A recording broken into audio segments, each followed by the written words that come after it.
Okay, continuing on, just to kind of do things here to show the wrap up of the underpass area, at least for now. Here are the signs for the area. You'll notice that a couple things. I don't know what's going to show up, but I actually did try to put little black dots down the ones that are the metal poles. I'm not sure it's perfect, and again, I'm not even sure it's going to show up here on those two stop signs too. Again, it's just to kind of get the impression that it's got those holes in it for the mounting of the signs. We'll see. And then I did on these two for this side, there is unfortunately a little bit of a tag on those two, so I just put some white on those, and I made one additional sign that's now being dried up here. Just a little, I made it like a 18 inches by 2 feet, and that is for, I have no idea what this is, but in looking over the prototype photo here of our scene, you see right there, there's some type of sign, and for the life of me, I can't figure out what it would be. It's on the right of way. It's facing the right of way. I don't know. Maybe it's telling the train crews, do not jump. I have no idea, but it's there, and it's pretty darn obvious. So I'll just make up a sign, that one there, and I'll put it up there. I have no idea what it's going to say. If it says anything, I could find out. I mean, I know how to get up there and look.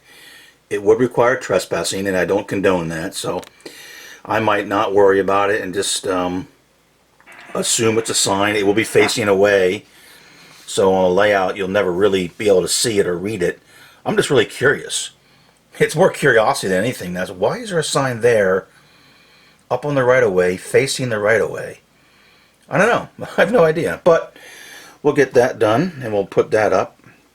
So these are pretty much done. You see some are painted. I painted some of them green, some of them red to kind of match the different colors that I'm noticing. It's not perfect because these aren't the channel. And a lot of these have the newer metal channels that the signs bolt onto. But you know what? It's good enough. So I just wanted to show that real quick, and my mystery sign, and we're going to get these over and get them installed on the layout. Alright, I'm going to go ahead and put this up today, Sunday, Easter Sunday. Got far enough along that I figured I'd just put this up. Show kind of how things are looking here. Oh, you'll notice the scanner's on in the background there, so so this is the scene here. I've done a couple other things. Worked a little bit on the kind of the grungy road in the back. I added this little area here with some discarded equipment, and then some stuff, the weeds kind of growing up around it. Worked on the embankment a little bit, and I'll show what I used for that. I was pretty happy with it, and got some more done over here on this area. I got some more of the signs located, and again did a bunch more work. Scenery type detail work on the underpass there, so that's how that's starting to look. You can see the signs are in, graffiti and all, and even the mystery sign, you can see that way up there. And I don't know what it is. I'd like to find out someday, but so what I'm going to do is kind of walk through, just for fun, not for real long, just to kind of show what the products that I used. We talked a lot about it. I had 2 special editions on scenery products. Well, now I'm actually starting to use them, so I'll go ahead and just kind of highlight briefly what I'm doing or what I used, and you can kind of see how things are turning out here, so you can be the judge whether it's worthwhile or not. So I'm going to do a quick pause, get myself situated here, and we'll talk about some of the products. Oh, and there goes the scanner again. Ah. Alright, we'll give this a shot here with one hand and looking at the products. So this here is a sill floor mat. It's I believe it's this one here. I'm not 100% sure. Pasture with Weeds Spring, but it's got the yellow weeds throughout it. So that's one of the first things that I put in there along the back. And then in front of that, I did a couple different things. These higher type bushes, and even now it's kind of hard for me to tell because they all kind of meld together. And along the front of that mat, and along here, those are the model scene wild area with bushes, obviously cut up. But and again, this is on the. I got some glare here. Sorry about that. Hi there, everybody. All right, you can look at that on the Scenery Special Edition. I showed that. That's what I used. Cut up here in front to kind of transition from the silphilar mat down to there. Then I put in some of the various bushes. And a lot of those bushes, again, they were covered before. They are, pardon me here, they're the Polack bushes, different varieties. And again, these are all covered in the special edition number 2, and if you're so interested. So those are the different types of bushes that were used. I also took one of the miniature proliferation area. I think Wildwunschgebiet, whatever it is. Again, it's in the special edition. And I cut it up, and I used the pieces of it, so to speak. Oh, pardon my moving around here. A pretty big chunk of it is actually right in here. And then there's other pieces of it that I put. Now I'm going to have to go back and find where I put them here. And I think, now I can't even remember where I put it, but it's in there. And it's cut up, I think right here. There's some different stuff there. So again, that was cut up and put in. Then along for the bulk of the work here along the embankment, both the top and the bottom, although it's been covered up quite a bit, that is the Hecky Deco grass. And there's several different types of these. This is what it looks like, and you can stretch it out. I won't go through exactly how to use it. Those are the 2 colors that I use mostly, and they're in their range. They're in the 15, 92, 91, 93 type range for the different colors. And I apologize for the glare from overhead, but anyway, so that's the product that I used for a lot of the initial cover on the embankment. For the main, kind of the more grassy, kind of wild looking grass areas in here, and not quite as much on this embankment, but definitely kind of along in here, kind of in between these model scene stuff and the deco grass in there.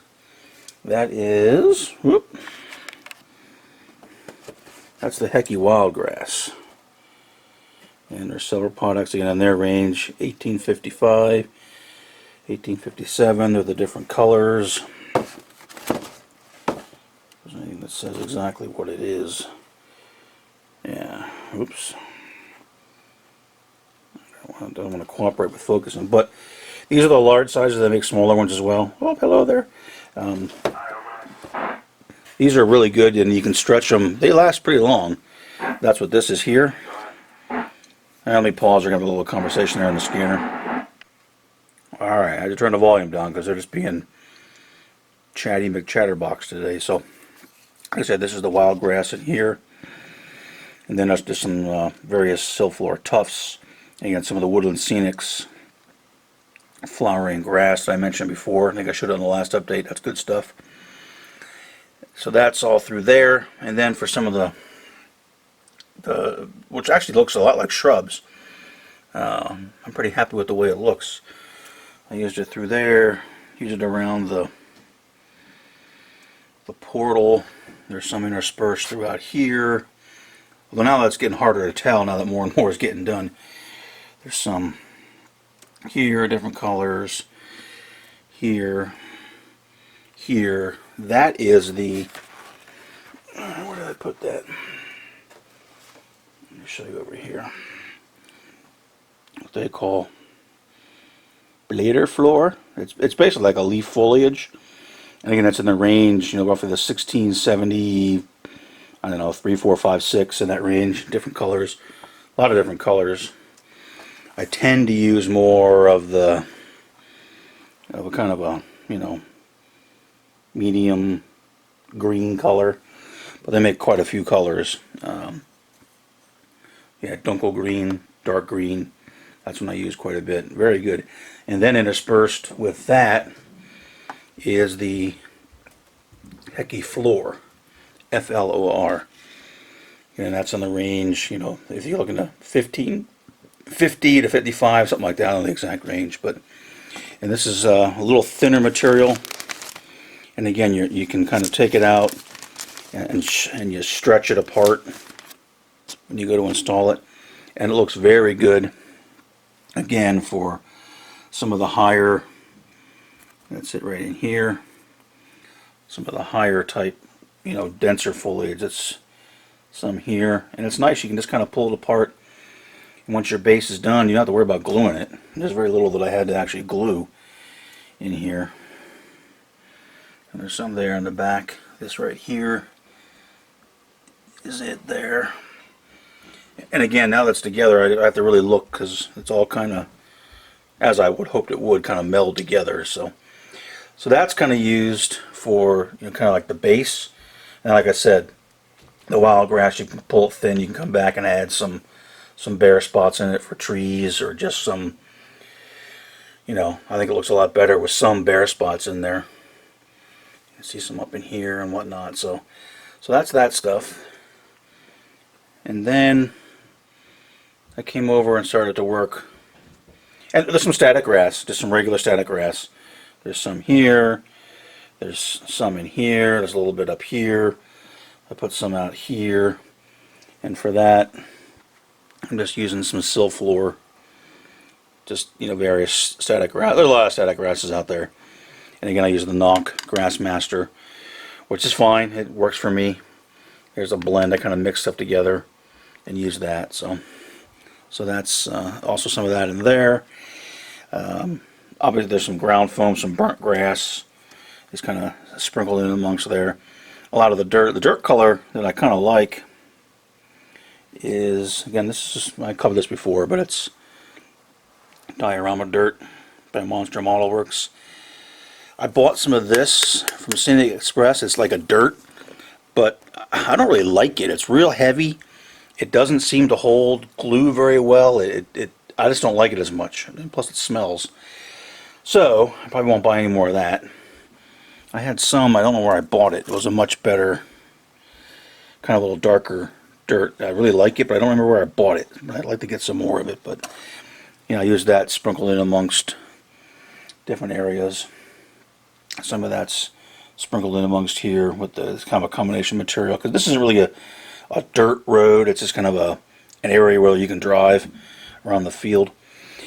Alright, then today I came back and started using, and was very happy with actually using, the Filigrane Busha by Silflor. That's what a lot of these various, if you look there, you can see they're starting to look kind of like shrubs. You know, slightly hot, not quite trees, but not just ground cover, ground foam. And they put them around the embankment. Not done yet. Good Lord, it's going to take a while to get all this done. You can also use them kind of as trees. These are the top pieces that I used as a tree. This is one that's kind of, again, kind of a higher bush back in there. So, uh-oh, I lost my pointer. So I'm really liking the way that they look. They look, let's see if I can get in here. I just don't know how well it'll focus on the bushes, but you can see kind of what they look like. And I really like it. It looks good. In person, looks pretty good. So that was that material. Let me take a quick, well, here's what we'll do. And to glue stuff down, just to show what I use. For the spray, I use the Elmer's Craft Bond. Seems to work fine. 3-in-1 glue for a lot of the tufts and mats and whatnot. I did use the scenic glue. It just seemed to run a little bit better when I was gluing the strips down for the field. Two different types there. Again, I'm not a farmer, so I don't know if that's realistic or not, but those are Agrarian stripes with leaves are the ones back here in the back rows, and then the kind of the main field are just Agrarian stripes early autumn, and they're thin. You know, they're a piece of work to get out there and get glued down, but it worked okay once I got the hang of it. The base is a bush fallow field, 1/8 fallow, or 1/8 the dimension of it. I think that's what they call it. Pardon me here while that is what I used. There's the part number. And it's a pretty good size. I had a little bit left over from the last layout, but one piece did roughly this big area here. And I had some smaller pieces that I kind of pieced. I actually put it here, but then decided to make this kind of a scruffy area, again with some older farm implements that are long abandoned, with weeds growing up through them and whatnot. So that seemed to work pretty well. It is paper, so one of the things that I've learned with that, if you do go to use normally wet water, diluted white glue, diluted Mod Podge, diluted tacky glue, whatever you use, it is paper. So if you use too much of it, it will cause it to warp and move a little bit. Didn't do it a lot. I came back through and again put some glue down for the static grass, and it didn't seem to affect it at all in that manner. But just be aware of that. So that's that. Let's see what else. The ballast. I did ballast the track. I'm using Woodland Scenics ballast. I need a lot of burnt grass. Is a real good color, I find. I also use some of the Model Scene blended autumn fine throughout because it's got a little bit of a different color, so I use some of that stuff. And tacky glue. I think that's what I have now, but I'll use whatever I grab and use it. So the tree itself, this tree right here, I didn't do a handmade tree, which I probably should since it's so close in the foreground. It is actually a ready-made tree by, again, Knock. And the actual tree is that one there, 21660. Call it Acacia multi-trunk tree. Again, pre-made. That I bought a long time ago and finally actually used it. That and the one back there. Those are the two large ones that I had purchased. And it looks nice here. I actually like it. It kind of fits somewhat with the prototype.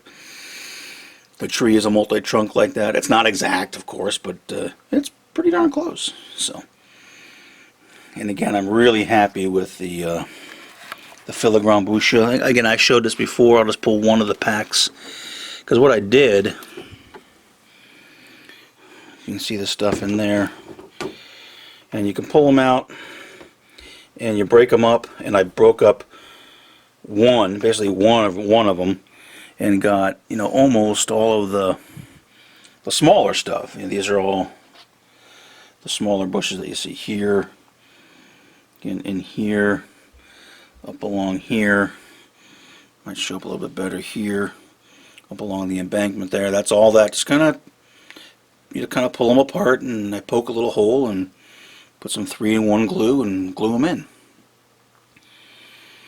And so these bushes here, they're a little bit. These are some of the other ones I talked about. These are also by Pollock. They are a couple different varieties of these. That's their wild bushes. I think that's blueberry, but I just use it kind of as a shrub. And they make other ones as well. Here's spring ones, wild bushes, spring. These you just kind of cut apart. You can cut them, and it's on a little bit of a backing. Then you just put some 3-in-1 glue. And again, this is the bigger stuff. I showed this already, but you can just kind of cut them out there and put a little bit of glue and dab them in and glue them down. Some of it right there, some of that color. And again, here's some of the blader floor, different colors. Again, that in there. Again, it's you know, the more that I work on it, it's harder to tell what's what, just because things are starting to meld together. The one problem I am having, I guess I gotta do some research. I tried to make a little bit of a little puddle here. So I had some Woodland Scenics Realistic Water, and it's just drying right up. So I don't know what I'm doing wrong there. I didn't do anything other than pour it right onto the, you know, this is the dirt. So maybe that's not the way to do it. I don't know. Maybe I could try another layer on top of that if that seals it, but it didn't work too good. I'm also trying over here, those that know of, I believe it's Luke Towen. Real good website, does a lot of real good scenery stuff. He had a video on using the Citadel, oh boy, the light's terrible over here, Agrellan Earth for making like a cracked mud effect. So I'm going to try some right there. We'll see. I just put it in. I can see it's just starting to crack up here in the front. So we'll see how that looks. I wanted to kind of have like a cracked mud effect. And then I got to work on trying to get this. I don't know. Maybe someone knows and can comment on how you got to prep that. Because I also got a pond to make and I need to know how to prep it so it doesn't do that. So I just wanted to cover a little bit kind of what we're doing here, and hopefully things are looking better. Again, my goal is to make it look three-dimensional, not just, there's actually no clump foliage. And again, I'm not anti-Woodland Scenics or in clump foliage or in ground foam, because I do use some of the stuff, but there's really nothing here that is clump foliage. It's all different materials trying to make it look more vertical. That's the one thing I noticed. Again, I've talked about before, I like to look at the Ice and Bond Journal books, you know, layouts by Josef Brondel and Wolfgang Longmesser and others, and they're just gorgeous. And it took me a while to think that, you know, the big difference is it's more three-dimensional. It's not just ground foam with clump foliage. I know clump foliage is three-dimensional, but the stuff that they use, which is a lot of this material, I'm not saying I've gotten to their skill level yet, but I can see how this material greatly improves your scenery. So, and I got a lot more to do. I'm not even saying that this is done yet. Then I got to do all around the back, and I got to do back there, and I got to do, you know, this type of stuff to this side of the portal. Then I got to do the whole rest of the flipping layout. So, a lot more work to do. But just wanted to kind of show what that is. Oh, I'm sorry. This here, obviously field grass. Woodland Scenics makes some. I didn't use Woodland Scenics. I happen to have some of the Polack stuff that I had purchased. So that's what I used for that. This is a variety pack, and I used 2 of the 3 varieties. Just kind of pulled apart and trimmed it a little bit, poked a hole, dabbed some glue on it, and stuck it in. But Woodland Scenics makes something that's very similar, so I'm sure you'd get similar results using that. Who knows, might be made the same place, I don't know. Oh, I forgot, right in here, there's also a little piece of a sill floor mat. Kind of like a scruffy meadow area. And again, it's been scenicked up with all kinds of other stuff, but I did kind of, for the end of the field here, I did kind of cut it and then set it in there, and then worked around the edges and tied it in. This is some of the sill floor right here and here. That's their horsetail foliage that makes, you know, good bushes. This is some of their long grass that I liked for around the edges.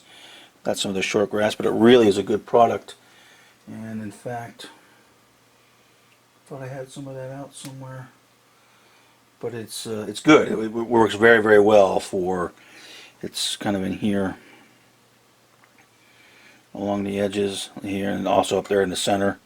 Which I don't know why it's like that. I'm not sure. That probably isn't proper, but and to be honest, when these 2 pieces were joined together, like I said, they got wet. They came apart, so I had a little bit of a gap there.